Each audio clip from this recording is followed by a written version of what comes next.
What's up, guys? Welcome back to another episode of Trick 10s. Today I'm going to be doing a walkthrough of this brand new 2022 well-built 1652.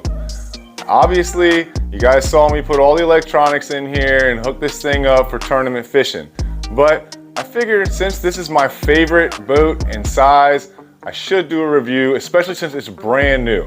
So I'm going to give you a full walkthrough. I'm going to show you what he has, what he got, and what I would have got or changed on the boat in my personal opinion if I were to build this boat. So I appreciate you guys watching. Let's get right into it. Alright guys, so this is a 2022 well-built 1652. This is a backwoods landing edition boat. It has a sweet snow camo on it. I really felt that I wanted to do a review on it, not only because it's brand new, but because it is my favorite style boat and size. Now, it has its pros and cons. Let's just take a quick overview of this thing and see what we've got here. These are all custom ordered. I don't think this customer actually custom ordered this one. I think that they just got this one in stock and he happened to buy it. But the way this one was ordered, it has two live wells on either side. Does not have the full bench seat in here.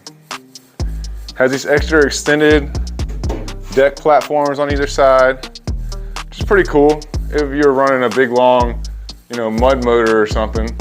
But it wouldn't be my first choice, that's for sure. These side panels. Now, they are better than nothing, but I really hate the way these side panels are in the boats, and it's just more work for someone like me who is gonna cut them down and cap them off and make them flush with the deck. The floor is thin. It's not, I've seen a lot of these that have not held up over time. They get wavy. It's just the way that they're made. It's just a thin aluminum. We did get two seat pedestal bases in here. They did a pretty good job cutting the holes for these and lining them up. We'll give them that. But a couple things I noticed immediately. If you look at this side, this weld is nice and finished.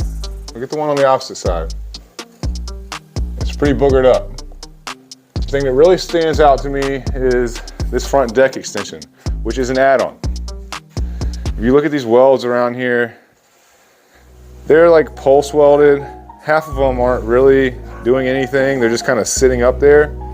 But the ones that really got me are the ones that are on this front pedestal base mount.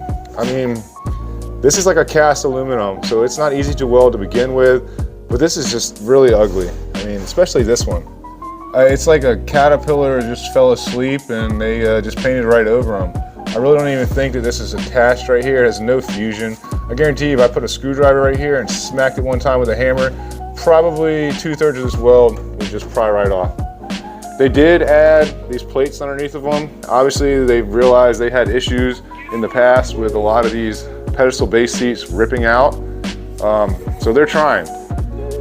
This is also an add-on. This is a trolling motor mount, something else you can add into the boat. So with that being said, my opinion, I love this boat. I love the color. I love the hull, the size, everything about it. If I were to get one of these boats and I was gonna spend the money on it, which if I bought a new John boat, this would be the boat I would buy. I would buy it as bare bones as possible. Preferably, I would only buy it with this front deck in here. Stops right here, runs up to the front. That's it.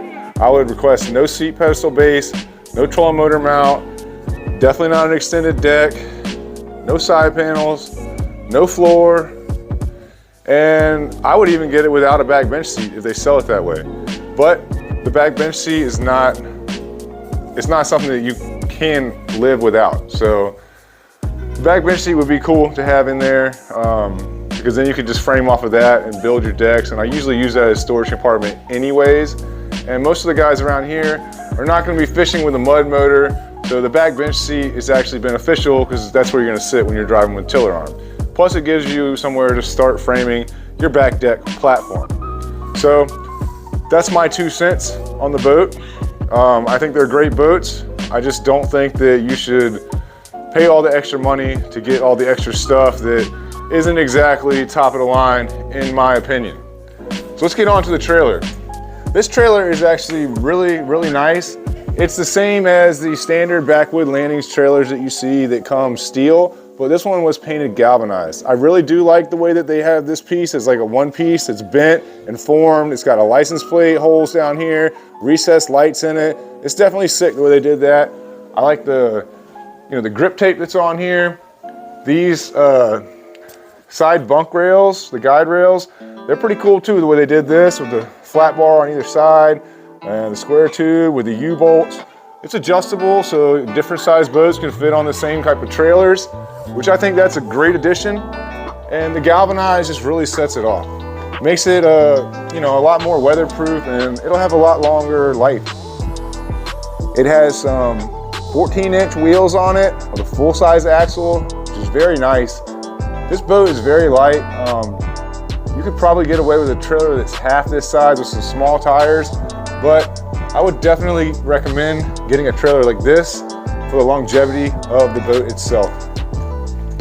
Paint job is sick. I think the paint job was only $200 or $300 extra, and I would definitely go ahead and get that if you're going to get one of these boats.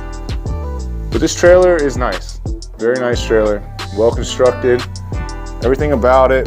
I love the way this front is. With this bolt you can just take out. You can take the whole thing out of there if you want to get it out the way. Put some grip tape up on the front. Very nice trailer.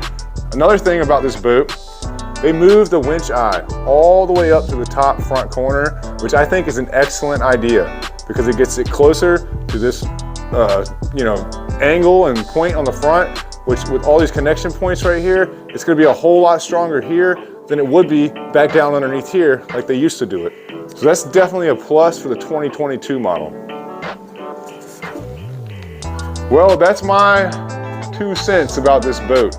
Take it for what it's worth. If you're gonna buy a boat, you're looking for a welded hull, I definitely recommend a well-built 1652 is my personal favorite. So take it for what it's worth. Thanks for watching, guys. All right, guys, I'm gonna have to call this one. I hope you all enjoyed this video, and I hope you will take into consideration some of the things I said about what you should and should not get in your boat, depending on what type of fishing you want to do, or if you want to have me work on it, what makes my life easier and what makes you happier with a better finished product at the end of the day. So I might have one more video for you scheduled before I come back in town. But when I get back in town, I've got something really cool that I'm going to be starting on. Big project, full build.